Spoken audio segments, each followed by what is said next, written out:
খুব দয়ালু, সত্যবাদী, ন্যায়পরায়ণ এবং ধার্মিক। রাজাও তার বড় ছেলেকে একটু বেশি ভালোবাসতেন। সময়ের সাথে সাথে যখন রাজার বয়স বাড়তে লাগলো, তিনি ভাবলেন তার বড় ছেলে রামচন্দ্রকে সিংহাসনে বসাবেন। এখন কি রামচন্দ্র রাজা হয়ে গেলেন?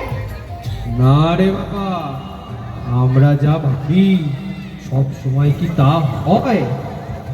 রানী কইকেয়ী তার এক ঝি মন্থরার কুমন্ত্রণায় প্রভাবিত হয়ে রাজার কাছে তার পাওনা দুটি বর চাইলেন।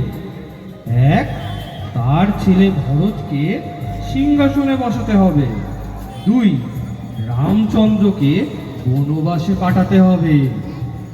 দশরথ কিছু বললেন না? রামচন্দ্র তাতে রাজি হয়ে গেলেন? দশরথ তো চেয়েও কিছু করতে পারলেন না, কারণ তিনি তো রানীকে বর দিয়েছিলেন।